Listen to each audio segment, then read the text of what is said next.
Friends welcome back. Welcome to Tamil crypto tech. நான் உங்கள் கோகுல்நாத். இப்போ எல்லாமே மார்க்கெட் பத்தில ஒரு பேனிக்ல இருப்பீங்க.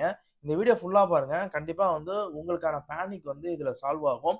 ஏகப்பட்ட பேர் வந்து பிட்காயினோட டெக்னிக்கல் அனலைஸ்ல வந்து பிட்காயின் பியர் மார்க்ல போயிடுச்சாங்கிற மாதிரி கேட்குறீங்க.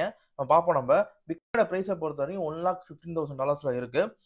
ஆக்சுவலி வந்து இப்போ திருப்பி வந்து ஒரு புல் கண்டிஷனுக்குள்ள போயிட்டு இருக்கு. இப்போ வந்து பியர் கண்டிஷன் ஸ்டார்ட் ஆயிடுச்சா அப்படின்னு கேட்டீங்கன்னா 50 வீக் மூவிங் ஆவரேஜ் கீழே வந்து பிட்காயின் போனால், அதாவது வந்து பிட்காயின் கீழே போய் விக்கு கொடுக்கலாம்.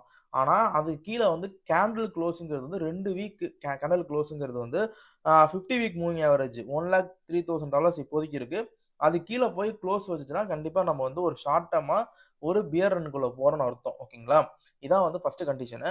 அண்ட் வந்து இதுக்கு முன்னாடி எப்படி நடந்திருக்குன்னு கேட்டீங்கன்னா வந்து இந்த ஏப்ரல் மாசம் இந்த டாரிஃப்னால வந்து பிட்காயின் வந்து $75,000 வரைக்கும் போச்சுல. அப்ப கூட பாருங்க 50 வீக்ல வந்து நல்ல சப்போர்ட் எடுத்திருக்கு. ஏகப்பட்ட வாட்டி 50 வீக் மூவிங் ஆவரேஜ்ல வந்து சப்போர்ட் எடுத்திருக்கும். இப்போதைக்கு பாத்தீங்கன்னா வந்து மார்க்கெட் வந்து பிட்காயின் மார்க்கெட் வந்து புல்லிஷ் கண்டிஷனா இருக்கு. இன்னும் வந்து பியர் ட்ரெண்டுக்குள்ள இன்னும் போகல. ஆக்சுவலி வந்து திருப்பி வந்து ஒரு ரெசிஸ்டன்ஸ் எடுத்து பாத்தீங்கன்னா $1,26 $1,26,000 அது வந்து ஒரு ரெசிஸ்டன்ஸா ஆக்ட் ஆயிட்டு இருக்கு. அது மேல போய் வந்து உடைச்சு வந்து நல்ல ஒரு புல்லிஷ் கண்டிஷனுக்குள்ள போகணும்.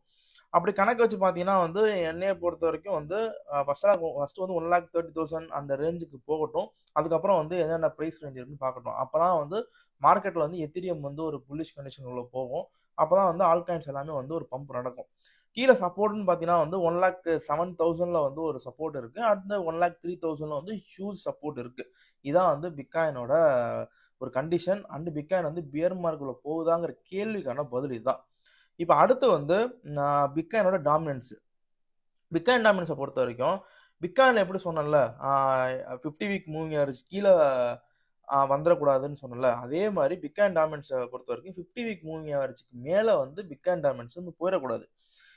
ஆக்சுவலி பாத்தீங்கன்னா வந்து பிட்காயின் டாமினன்ஸ் வந்து உடச்சி இப்ப கீழே வந்து ஆகஸ்ட் 4ஆம் தேதி வந்து உங்களுக்கு கீழே வந்துச்சு. இது ஃபுல்லாவே வந்து உங்களுக்கு இன்ஸ்டிடியூஷன் பண்ண ஒரு மிகப்பெரிய டிராப் தான். அந்த கேண்டல் எப்படி போட்டிருக்கு பாருங்க. அதுக்கப்புறம் பாத்தீங்கன்னா வந்து ஒரு விக்கு கொடுத்துருக்கு. திருப்பி போய் வந்து ஒரு ரீடெஸ்ட் பண்ணும். அண்ட் ஓகேங்களா? இப்போ வந்து 60ங்கிற லெவல் வந்து ஒன் ஆஃப் த மேஜர் ரெசிஸ்டன்ஸா இருக்கு. ரெண்டு பாசிபிலிட்டி இருக்குங்க. என்ன பாசிபிலிட்டினா, முதல் பாசிபிலிட்டி வந்து இந்த இந்த இடத்துல திருப்பி போய் வந்து ரீட்ரெஸ்ட் பண்ணிட்டு இந்த இடத்துல வந்து டெஸ்ட் பண்ணிட்டு அதுக்கப்புறம் வந்து கிராஷ் ஆகுறதுக்கான சான்ஸ் இருக்கு. இல்ல இந்த QT ஸ்டாப் பண்றாங்க. அந்த ஃபெட் வந்து QT ஸ்டாப் பண்ணதுக்கு அப்புறமேட்டு வந்து மணி ஃப்ளோ வந்து திருப்பி வந்து பிட்காயின்குள்ள வந்து மணி ஃப்ளோ வந்து உள்ள வரும். அப்படி உள்ள வந்துச்சுன்னா இந்த 50 வீக் மூவிங் ஆவரேஜை உடைச்சிட்டு திருப்பி வந்து அந்த 63 அந்த இதை வந்து லிக்விடிட்டியை போய் ஹண்ட் பண்ணிட்டு கீழே வரதுக்கான சான்ஸ் ரொம்ப அதிகமா இருக்கு. பட் இப்போதைக்கு என்னோட ப்ரிடிக்ஷன் இந்த இந்த சூழ்நிலைக்கு என்னோட ப்ரிடிக்ஷனை பொறுத்த வரைக்கும் 60 வரைக்கும் 60ங்கிற லெவல் வரைக்கும் ஒரு லைட்டா டெஸ்ட் எடுத்துட்டு அதுக்கப்புறம் அந்த இடத்துல விக்கு மாதிரி மேல மேல மேல விக்கு மாதிரி கொடுத்துட்டு அந்த இடத்துல இருந்து டிராப் ஆகிறதுக்கான சான்ஸ் வந்து இப்போதைக்கு அதிகமா இருக்கு. QT எந்த மாதிரி மாறுது, ஃபெட் எந்த மாதிரி சொல்றாங்க, மேக்ரோ கண்டிஷன் எப்படி இருக்கு, பிட்காயின்குள்ள எப்படி மணி ஃப்ளோ வருது, இதெல்லாம் பொறுத்து இந்த 50 வீக் மூவி ஆவரேஜ் மேல உடைச்சிட்டு மேல போய் க்ளோஸ் வீக்லி க்ளோஸ் வைக்குதா, இதெல்லாம் பார்த்து தான் நம்ம அடுத்தடுத்த முடிவுகள் நம்மளால பண்ண முடியும். இன்னைக்கு அது ஒரு ப்ராபபிலிட்டியா இருக்கு. அதை நீங்க கொஞ்சம் வந்து பார்த்து வச்சுக்கோங்க. இதான் வந்து bitcoin dominance. Okay. Bitcoin dominance வந்து எதை உடைச்சா வந்து ஆல்காயின்ஸ் எல்லாம் பம்ப் ஆகும்னு கேட்டா 50 வீக் ஃபர்ஸ்ட் உடைச்சிருச்சு. ஆனா இது பத்தாது. அடுத்து வந்து ஒரு 55 அந்த ரேஞ்சுங்கிற லெவல் இருக்கு. அந்த லெவலையும் உடைக்கணும். அதே நேரத்துல வந்து எத்திரியம் வந்து பம்ப் ஆகணும். ஸோ இது எல்லாமே வந்து ஒரு நேர்கோடு நடக்கணும். இப்போ எத்திரியம் வந்து 5000க்கு மேல போய் ஒரு நல்ல பம்ப் கொடுக்கணும். அண்ட் பிட்காயின் டாமினன்ஸ் அதே டைம்ல வந்து கீழே லோ ஆகணும். பிட்காயின் வந்து லைட்டா வந்து ஒரு அக்குமேட்டிங் மார்க்கெட்ல ஒரு ஸ்டெபிளா வந்து மூவ் ஆகணும். இப்படி நடந்துச்சுன்னா ஆல்காயின்ஸ் எல்லாமே வந்து நல்ல ஒரு பம்ப் கொடுத்துரும். இப்போ அடுத்து வந்து நம்ம எத்திரியத்தோட டெக்னிக்கல் அனலைஸ் பார்க்கலாம். உங்களுக்கு எத்திரியத்தை பொறுத்த வரைக்கும் வந்து ஆப்வியஸா சொல்லணும்னா இந்த 4000 அந்த ரேஞ்சில இருந்து கிட்டத்தட்ட வந்து 4800க்குள்ள வந்து ஒரு அக்குமேட்டிங் ஆயிட்டு இருக்கு. ஓகேங்களா? விக்கு கொடுக்குது. பட் க்ளோஸ் மாதிரி பெருசாலாம் வந்து வைக்க மாட்டேது. 4000 கீழே வைக்க மாட்டேது. திருப்பி ரீகெயின் ஆயிடுது. எனக்கு தெரிஞ்சு வந்து திருப்பி வந்து ஒரு ஏன்னா இப்ப லாஸ்ட் 2 வீக்ஸா வந்து ஒரு லோல இருந்தனால வந்து திருப்பி வந்து மேல போயிட்டு இந்த 4800 இல்ல 4500 வந்து ஒரு டெஸ்ட் பண்ண சான்ஸ் ரொம்ப அதிகமா இருக்கு. பட் மல்டிபிள் டைம்ஸ் வந்து இது போய் வந்து டெஸ்ட் பண்ணிட்டு இருக்கு. எனக்கு தெரிஞ்சு இந்த வாட்டி வந்து எந்த வித மேக்ரோ நியூஸுமே வந்து ட்ரம்ப்புக்கு மேனிபுலேட் பண்ணாம இருந்தா மேபி இந்த வீக் இல்ல அடுத்த ஒரு 10 டேஸ்க்குள்ள வந்து $4,800 உடைக்கிறதுக்கான சான்ஸ் வந்து ரொம்ப ரொம்ப அதிகமாக இருக்கு. பட் நம்ம $4,800 ஹியூஜ் ரெசிஸ்டன்ஸாக ஆக்ட் ஆகிறதுனால கொஞ்சம் வந்து நம்ம பார்க்கணும். அண்டு வந்து பையிங் ஜோனை பொறுத்த வரைக்கும் எத்திரத்த பையிங் ஜோனை பொறுத்த வரைக்கும் $3,184 வந்து அது ஒரு நல்ல ஒரு பையிங் ஜோனா இருக்கும். ஓகேங்களா, அதையும் நம்ம செக் அவுட் பண்ணிக்கணும். $3,184 மேபி அதுக்குள்ள விற்க கொடுத்தா 3000 அதெல்லாம் இப்போதைக்கு வந்து சான்ஸுங்கிறது நான் சொல்ல மாட்டேன். பட் நான் சொல்றேன், இது ஒரு சப்போர்ட் லெவலா வந்து ஸ்ட்ராங்கான சப்போர்ட் லெவலா கீழே இருக்குன்னு நான் சொல்ல வரேன். அவ்வளவுதான், வேற ஒன்றும் இல்லை. அண்டு வந்து இன்னொரு முக்கியமான விஷயம் வந்து ஈத்தி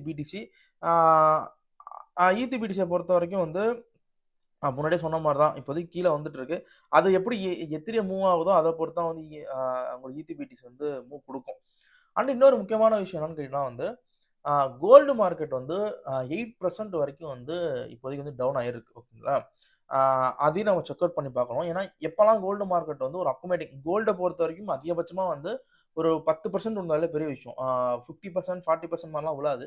ஆனால் கோல்டு மார்க்கெட் வந்து எப்பவுமே ஒரு அக்குமேட்டிங் எடுக்கும். அந்த அக்குமேட்டிங் டைம்ல வந்து மணி ஃப்ளோ வந்து ரிஸ்கி அசட்குள்ள வரும். இப்போ இதை ஃபர்ஸ்ட் டைமா வந்து கோல்டு மார்க்கெட் வந்து அதோட 4 hour சார்ட்ல வந்து அது வந்து ஒரு பியர் கண்டிஷனுக்குள்ள அது வந்து சேஞ்ச் ஆகுது. ஓகேங்களா, நீங்க கோல்டு ட்ரேட் எடுக்கலாம் எடுங்க. ஏன்னா கோல்டு வந்து ஒன் ஆஃப் த பொட்டன்ஷியலா நீங்க ட்ரேட் எடுக்கலாம். இந்த பிப்ஸ் கணக்கு வச்சு அது வரும். நம்ம எத்திரியம் மாதிரிலாம் அது வந்து அந்த அளவுக்கு ஒரு ஆசிலேட்டிங் அசட்ஸ் கிடையாது அது. ஆனா இப்போதைக்கு வந்து அது இப்போ டவுன்ஃபால் ஆகிட்டு இருக்கு. எப்பெல்லாம் வந்து அது அக்குமேட்டிங் மார்க்கெட்ல போகுதோ அதுக்கு ஆப்போசிட்டா தான் வந்து பிட்காயின் வந்து பிகே ஆயிருக்கு.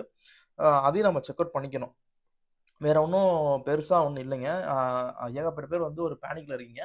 அண்டு வந்து இன்னொரு முக்கியமான ஒரு கேள்வி என்னன்னு கேட்டா வந்து ஆல்விங் சைக்கிள், இந்த 4 year சைக்கிள் வந்து என்னப்பா ஆச்சு, அது வந்து ஆகுதா இல்லையா, அது ஒர்க் அவுட் ஆகுமான்னு கேட்டா நான் முன்னாடியே அதை பத்தி சொல்லியிருக்கேன். என்னைய பொறுத்த வரைக்கும் 4 year சைக்கிள் வந்து பெருசா இந்த சீசன்ல வந்து ஒர்க் அவுட் ஆகல. ஒரே ஒரு அதாவது 4 year சைக்கிள் ஃபுல்லா ஒர்க் அவுட் ஆகலன்னு நான் சொல்ல மாட்டேன். 50% ஒர்க் அவுட் ஆச்சு. பிட்காயின் வந்து அந்த டிராப் வந்துச்சுல 2022 டிசம்பர் மாசம் வந்து டிராப் வந்துச்சுல, அந்த டிராப் வந்து போன ஹிஸ்டரி படி அப்படியே ஆச்சு. பட் எப்போ இடிஎஃப்ங்கிறத வந்து பிளாக் ராக் உள்ள கொண்டு வந்தாங்கனோ அதுக்கப்புறம் போஸ்ட் ஆல்விங்லேயே வந்து அது ஆல் டைமே உடச்சிருச்சு.